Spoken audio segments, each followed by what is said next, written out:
Un autre regard sur la bipolarité. Il n'y a pas de honte à préférer le bonheur. Par Benjamin Nemopode. N-E-M-O-P-O-D-E. Disponible sur Amazon Kindle. Partie 6. Début de l'éveil. Cela fait sans doute beaucoup de souffrance pour un homme. Trop, indéniablement. Il y a sans doute un seuil de souffrance qu'un homme puisse subir, et il y a bien longtemps que je l'ai dépassé. La plupart des êtres humains ne vivront jamais de telles douleurs et de telles déchéances. Ils ignoreront même pour la plupart ce que peut être ce genre de souffrance. S'ils savaient la chance qu'ils ont, de vivre, de se laisser le temps les emporter. Je ne crois pas à cette phrase de Nietzsche qui dit que ce qui ne te tue pas te rend plus fort. La souffrance détruit la personnalité, elle détruit l'être. De plus, lorsque vous souffrez, vous avez besoin de tout le monde et personne n'a besoin de vous. Il faut aussi lutter contre le regard qu'ils portent sur vous, comme si vous étiez coupable. Ils ne sauront jamais cette souffrance, mais la jugent pourtant souvent. Beaucoup vous délaissent. Il n'y a rien de romantique à la douleur psychique lorsqu'elle atteint de tels degrés. Dans cette nouvelle clinique, au bout de plusieurs mois, j'ai commencé à me sentir mieux. Je jouais parfois à des jeux avec les autres patients et faisais des nombreux tours de parc. Musique aux oreilles, je marchais pendant des heures. Je me souviens notamment d'un morceau de Godspeed You Black Emperor, qui rythmait mes pas, et d'un homme y disant « The car is on fire, and there is no drive with the wheel ». Je trouvais que cette situation convenait à la fois à ma situation et à la situation générale du monde. De plus, je prenais un peu cela pour un message, le nom de ce groupe. Oui, j'étais peut-être ce Black Emperor, et Dieu me touchait, me retouchait peut-être, me donnait de l'élan. Il m'arrivait ainsi de ressentir la force et de me sentir très bien. Oui, l'idée de Dieu réapparaissait. Sous le patio, où les patients se retrouvaient souvent, je me souviens de deux jeunes filles qui se disputaient presque le privilège de poser leur tête sur mon ventre alors que nous étions assis au sol. Il n'y avait là ni tentative de séduction ni sexualité. Ce qu'elles y trouvaient était, semble-t-il, un rayonnement, un confort tout à fait particulier. Il commençait à faire très beau et je sortais aussi en dehors de la clinique. J'avais trouvé un endroit où je pouvais même mettre discrètement ma peau au soleil, près d'un cours d'eau. J'y rencontrais deux jeunes pêcheurs avec qui je fumais parfois des joints. Je pense que le médecin le savait mais ne disait trop rien. Il devait comprendre que le plaisir était rare. Mieux, il me fallait dorénavant sortir. Lors de mes promenades à l'extérieur, j'ai prospecté pour un appartement. Ma sœur m'a finalement prêté là de l'argent et un ami s'est porté caution. Et j'ai finalement emménagé tout près de la clinique. L'appartement. C'était un grand appartement. Je n'avais pas besoin de si grand, mais je n'avais pas vraiment choisi. Il m'en fallait un vite. J'avais pris celui-là car il était disponible. Je l'ai à peine meublé. Un futon, un fauteuil de récupération et quelques coussins. Je ne me souviens pas très bien de cette période. Elle est confuse, et tout porte à croire avec le recul qu'il s'agissait bien d'une montée en phase maniaque. Mes ambitions nouvelles pour me réintégrer à la société n'étaient peut-être pas viables, mais il fallait bien croire en quelque chose. J'avais pensé à diverses choses. Recevoir des élèves en difficulté scolaire notamment. J'avais réservé un coin de l'appartement pour cela. Monter une petite entreprise de services en informatique, aide et conseils d'utilisation marketing de l'Internet, ou quelque chose comme ça.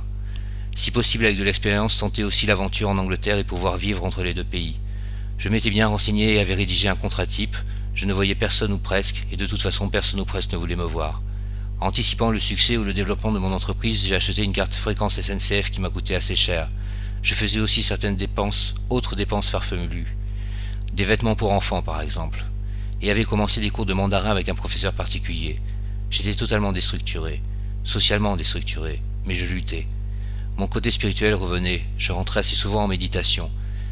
J'avais aussi acheté un livre sur le tarot chinois dont les arcanes m'aidaient, bougies, encens. Je ne sais pas exactement quand j'ai lu Ma vie de Carl Gustav Jung, mais je sais que cela m'a beaucoup influencé. Je me retrouvais tant dans certaines expériences mystiques de sa vie. Je le considérais comme une sorte de père intellectuel. Je me souviens avoir pris 4 livres à la bibliothèque, La foire aux immortels, d'Anki Bilal, La voie de l'énergie, Éveil et développement du chi ou énergie vitale, de Vladis Evanovitch, Un mythe moderne de Carl Gustav Jung, où il s'interroge sur la mythologie des soucoupes volantes, et un livre énorme sur Antonin Artaud, avec en couverture son visage jeune qui habitait mon quotidien, seule image d'un autre. Savez-vous qu'Artaud a vécu des choses très particulières? Il a cru être la réincarnation du Christ notamment. Enfin, c'est ce que je crois avoir lu. Savez-vous qu'Artaud et Lacan se sont rencontrés? Et qu'Artaud détestait Lacan? C'est bien de lui qu'il parle dans son Van Gogh, le suicidé de la société. Docteur L, il l'appelle. Moi je suis allé voir une psychanalyste jungienne cette fois-ci, et j'ai tenté de lui dire ce qu'il m'arrivait, notamment mon rapport à Jung. La synchronicité m'a toujours interpellé.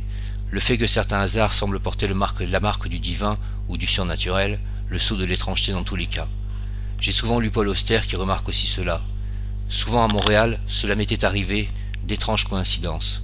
Jung a insisté sur l'importance des mandalas et considéré le Christ et Siddhartha comme des archétypes d'homme-dieu, à la fois homme-dieu et archétype. Un jour, en sortant de chez la psychanalyste, où j'avais dû évoquer le sujet, j'ai fait quelques pas sur le trottoir, et dans la vitrine d'un marchand de puzzles, j'ai vu un énorme mandala. Pourquoi suis-je ensuite rentré dans une boutique d'immeubles sur la place avant de reprendre le métro?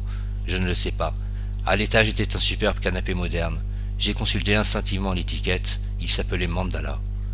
Je crois que c'est là que cela a vraiment commencé. Plus tard, dans une brocante, j'ai acheté une superbe croix en métal et incrustée de pierre orange, et 2 livres. Le Seigneur des Anneaux en anglais, The Lord of the Rings, et un livre sur l'histoire du Christ. Je me souviens qu'après une phase de méditation, ou devrais-je dire de connexion, j'ai ouvert le second livre et suis tombé sur ces mots, le destin de l'homme-dieu. Le destin de l'homme-dieu. C'était donc cela. J'étais donc sans doute moi aussi un homme-dieu. Voilà pourquoi je ressentais cela. Voilà pourquoi je mourais parfois, car je n'étais pas fait pour ce monde semblant mort de toute spiritualité. Voilà pourquoi j'y sombrais. Enfin, tout faisait sens. Un Bouddha sans doute. En tout cas, je sentais des présences, je me réincarnais, je retouchais parfois l'illumination. Depuis longtemps, je m'étais intéressé à Swedenborg, par Borges surtout. À la fin de sa vie, devenu aveugle, Borges, l'homme au mythe, tenait des conférences autour du monde, l'une d'elles était consacrée à Swedenborg. Swedenborg vivait sous Charles XII en Suède. C'était un homme accompli, éminent scientifique, une sorte de De Vinci, nous dit Borges. Un jour, il quitta tout afin de prêcher. Le Christ serait venu à lui pour lui demander de réexpliquer, le message s'étant perdu. Swedenborg prétendait communiquer avec les anges, et donna des descriptions de l'enfer et du paradis. Il croyait en la présence d'anges et d'esprits sur terre. Selon Swedenborg, nous ne nous apercevions pas du moment de notre mort. La vie continuait comme précédemment, mais petit à petit nous rencontrions de nouveaux personnages, anges et démons, et suivions les uns ou les autres suivant notre nature, pénétrant ainsi au paradis ou en enfer. L'enfer et le paradis étant d'abord des états psychiques avant de devenir des lieux. Certains appellent Swedenborg le Bouddha du Nord. Il y a effectivement du bodhisattva chez Swedenborg, le bodhisattva étant celui qui aide les autres à atteindre l'illumination. Je sentais la présence du divin comme une certitude. Ma vie m'apparaissait suivant d'autres logiques, les œuvres qui avaient traversé mon chemin notamment. Jung parle aussi de Swedenborg. Et puis cet étrange roman que j'avais écrit, un homme croyant être au contact de sa femme morte devenue ange, et la guidant par signes et synchronicité. Ce pseudonyme Benjamin Gano, qui s'était contracté en Ben Gano, anagramme involontaire d'Angebon, ces expériences précédentes d'éveil et de passage, tout cela ne pouvait pas être juste des coïncidences ou des imaginations. Non, il fallait croire. Oui, tout semblait être des preuves. Pour moi, il existait un espace psychique divin, notre inconscient étant relié à un inconscient collectif ayant une histoire immortelle bien plus importante que la nôtre. J'ai réussi à récupérer une mini-caméra DV et je me suis enregistré. Il me fallait des preuves. Je me souviens aussi avoir parlé de mes souffrances et d'avoir pleuré. Je savais qu'au moins ce document existerait. J'ai fait un sac, pris caméra, cassette que je venais d'enregistrer, un enregistreur vocal, différents vêtements et objets. Je ne savais pas ce qui m'attendait, mais j'allais avoir le courage de le vivre. La souffrance avait aussi préparé cela. Je n'avais plus peur de rien. Je suis reparti à Londres, je ne me souviens pas pourquoi. La vie était ailleurs en tout cas.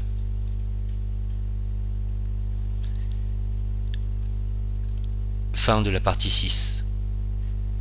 Un autre regard sur la bipolarité. Il n'y a pas de honte à préférer le bonheur. Par Benjamin Nemopod. Disponible sur Amazon Kindle. Merci de m'avoir écouté. À bientôt pour la prochaine partie.